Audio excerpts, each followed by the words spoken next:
बिना आपका time waste किए हम आपके साथ ऐसे 12 साइकोलॉजिकल फैक्ट शेयर करने वाले हैं जिन्हें आप अपनी डेली लाइफ में आज ही से इजीली अप्लाई करके अपनी लाइफ को आसान बना सकते हो और जिन्हें जानने के बाद आप पहले जैसे नहीं रहोगे।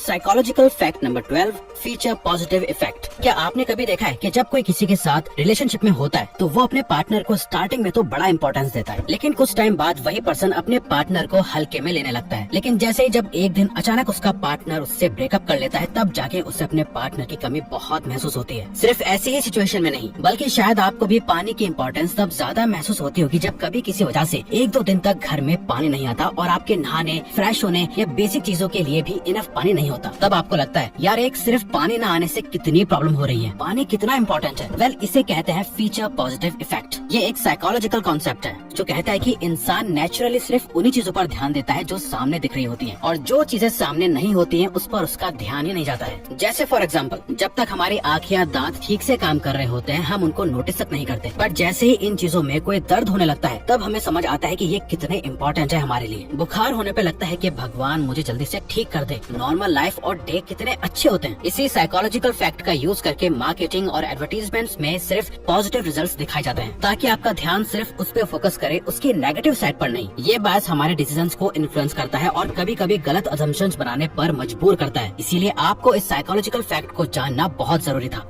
Food, sex, danger, primitive priorities. आप कॉन्शियसली चाहो या ना चाहो आपका दिमाग फूड, सेक्स और डेंजर पर ऑटोमेटिकली अटेंशन देता ही रहता है। साइकोलॉजिस्ट सुजन वाइनशैंक अपनी बुक न्यूरो वेब डिजाइन में बताती हैं कि ये बिहेवियर हमारे दिमाग के सबसे पुराने हिस्सों से आता है जो हमेशा सर्वाइवल मोड पर होता है। आफ्टर ऑल हम जीना ही तो चाहते हैं, इसीलिए हमारा दिमाग लगातार आस पास के एनवायरनमेंट को स्कैन करता रहता है और 3 साइकोलॉजिकल क्वेश्चन सोचता है। क्या ये चीज खाई जा सकती है? क्या इसके साथ सेक्स पॉसिबल है? क्या ये मेरे लिए डेंजर क्रिएट कर सकता है? क्योंकि बिना खाने के हम मर जाएंगे, बिना रिलेशनशिप के इंसान की स्पीशीज खत्म हो जाएगी और अगर आपकी जान खतरे में है तो आप उससे 100 कदम दूर रहोगे। Playing dumb effect. Thomas Erikson ने अपनी बुक सराउंडेड बाय इडियट्स में हेलेना की स्टोरी बताई थी। हेलेना एक सेल्स पर्सन थी जिसको एक गुस्सैल और खड़ूस सीईओ के साथ एक डील फिक्स करनी थी। हेलेना उस सीईओ के साथ पार्किंग लॉट में मिली जहां उन्होंने सीईओ की कार को देखकर सिर्फ वाव कह दिया था। हेलेना को कार्स में कोई इंटरेस्ट नहीं था लेकिन उस सीईओ को कार्स का बहुत शौक था, जिसके बाद वो सीईओ हेलेना से कार्स के बारे में बात करने लगा और हेलेना बस ध्यान से सुनती रही। हेलेना की फोकस्ड लिसनिंग देखकर सीईओ इतने इम्प्रेस हो गए कि उन्होंने डील साइन कर दी और इसे ही कहते हैं प्लेइंग डम्ब इफेक्ट, जिसे पर्सनली हम खुद भी कई बार यूज करते हैं जब हमें वो एंड में रिजल्ट चाहिए होता है जो हम चाहते हैं। क्योंकि जब आप खुद को दूसरों के सामने डम्ब प्ले करते हो और उन्हें अपनी नॉलेज शेयर करने का मौका देते हो तो अच्छे इंप्रेशन के साथ साथ आप नॉलेज भी हासिल करते हो। ये इफेक्ट आपकी कॉन्वर्सेशन स्किल को नेक्स्ट लेवल पर ले जाएगा और आप कुछ बोलोगे भी नहीं और सामने वाला खुद बोलेगा आपसे बात करके और मिलके बहुत अच्छा लगा। ये psychological effect conversation expert and coach Dale Carnegie भी हमेशा सजेस्ट करते थे सबको, तो आप भी इसे यूज करो। Providing a choice.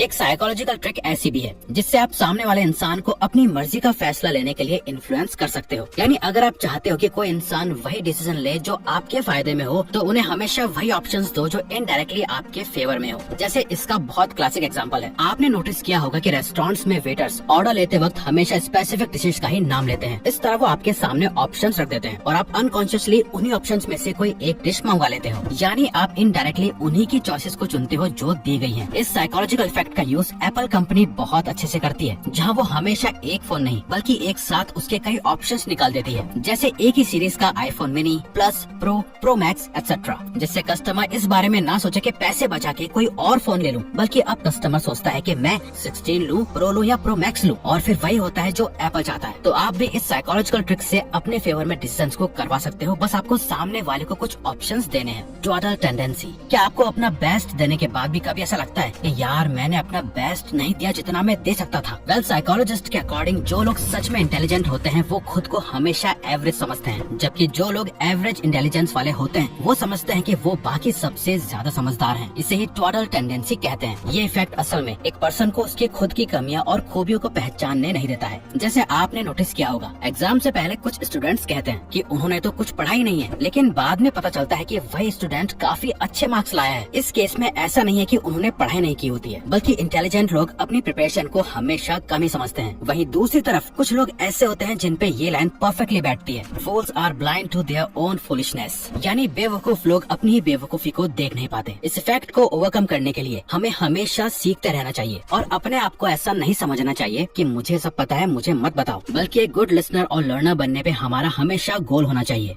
The Ben Franklin effect. जब आप किसी से कोई फेवर या मदद मांगते हो तो उनके आपको पसंद करने के चांसेस ज्यादा बढ़ जाते हैं। ये सुनने में थोड़ा अजीब लग रहा होगा शायद आपको, लेकिन इसका लॉजिक सिंपल है। जब कोई आपके लिए कुछ करता है तो वो अपने एक्शंस को जस्टिफाई करने के लिए ये मान लेता है कि वो आपको पसंद करता है। जैसे फॉर एग्जाम्पल, मैंने इस बंदे की हेल्प की है, इसका मतलब ये सही बंदा है, तभी तो मैंने इसकी हेल्प की, और इस तरह से आपके लिए उनकी पसंद बढ़ जाती है। ये इफेक्ट एक अमेरिकन पॉलीमैथ बेंजामिन फ्रैंकलिन ने डिस्कवर किया था, इसीलिए इसे बेन फ्रैंकलिन इफेक्ट कहते हैं। इस इफेक्ट का एक क्लासिक एग्जाम्पल हम आपको बताते हैं। बेंजामिन फ्रैंकलिन ने अपने पॉलिटिकल राइवल को इम्प्रेस करने के बजाय उससे एक बुक उधार मांगी। राइवल को अजीब लगा, लेकिन उसने बैन को बुक दे दी। बैन ने कुछ दिनों बाद उस बुक को एक थैंक यू नोट के साथ वापस कर दिया। इस छोटे से फेवर ने दुश्मनी को दोस्ती में बदल दिया था। ये इफेक्ट प्रूव करता है कि लोग सिर्फ उनकी मदद नहीं करते हैं जो उनको पसंद होते हैं, बल्कि जिनके लिए वो फेवर्स करते हैं उनको और ज्यादा पसंद करने लगते हैं। Mean world syndrome. Doctor George Gerbner का मीन वर्ल्ड सिंड्रोम एक साइकोलॉजिकल फिनोमेना है, जिसमें लोग जिस भी तरह का कंटेंट देखते हैं वो दुनिया को उसी नजरिए से देखना शुरू कर देते हैं। जैसे अगर कोई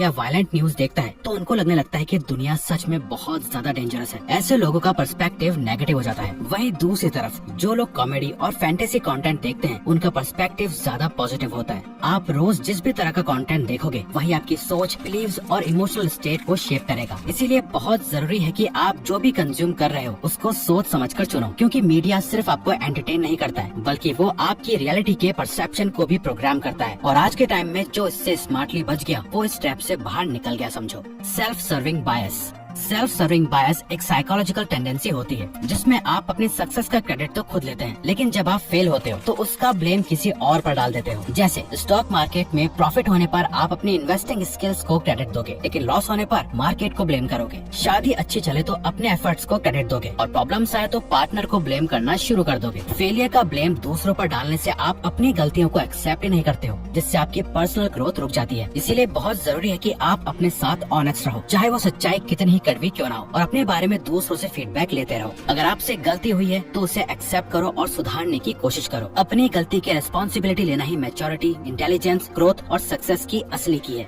best smile in the world. क्या आपको पता है कि दुनिया में 9 अलग अलग तरह की स्माइल्स होती हैं, जैसे लाइट, डोमिनेंट, स्विफ्ट, फूटी, एक्स्ट्रा, और उनमें से एक होती है ड्यूशेन स्माइल, जो सबसे बेस्ट और हाई स्टैंडर्ड वाली स्माइल मानी जाती है, जिसको आप अपने बेनिफिट के लिए यूज कर सकते हो। ड्यूशेन स्माइल असल में जेन्युइन एंजॉयमेंट की स्माइल होती है। ये सिर्फ मुंह तक लिमिटेड नहीं होती, इसके साथ चीक्स लिफ्ट होते हैं और आंखों में भी एक नेचुरल चमक दिखाई देती है। ये वही स्माइल है जो दिल से आती है और पॉजिटिव इमोशंस को रिफ्लेक्ट करती है। इस स्माइल को जेन्युइन स्माइल या ट्रू स्माइल भी कहा जाता है। ड्यूशेन स्माइल आपको ट्रस्टवर्दी, फ्रेंडली और सिंसियर दिखाने में मदद करती है। अगर आप अपनी बॉडी लैंग्वेज को स्ट्रॉन्ग बनाना चाहते हो तो ड्यूशेन स्माइल को डेवलप करो। The choice paradox.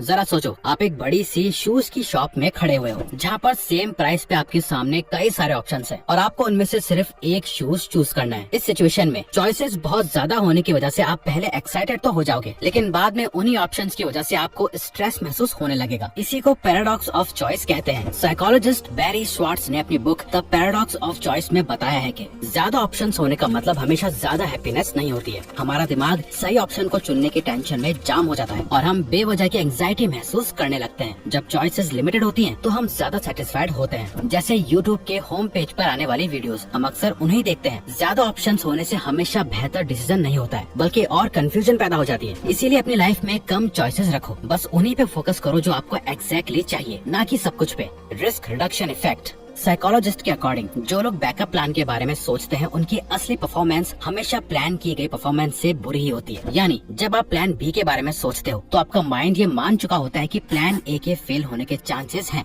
ऐसा करने से आपका फोकस अपने गोल वाले प्लान ए से हटकर प्लान बी की तरफ बार बार जाता रहता है और अल्टीमेटली आपके गोल को अचीव करने के चांसेस और मोटिवेशन दोनों ही कम हो जाते हैं। ये एक्सपेक्टेंसी थ्योरी की तरह होता है। ये थ्योरी कहती है कि आपकी मोटिवेशन इस बात पर डिपेंड करती है कि आपको अपने सक्सेसफुल होने पर कितना भरोसा है। इसीलिए आप फ्यूचर की प्लानिंग जरूर करो, लेकिन बैकअप प्लान पर इतना फोकस मत करो कि प्लान ए पर से आपका डेडिकेशन कम हो जाए।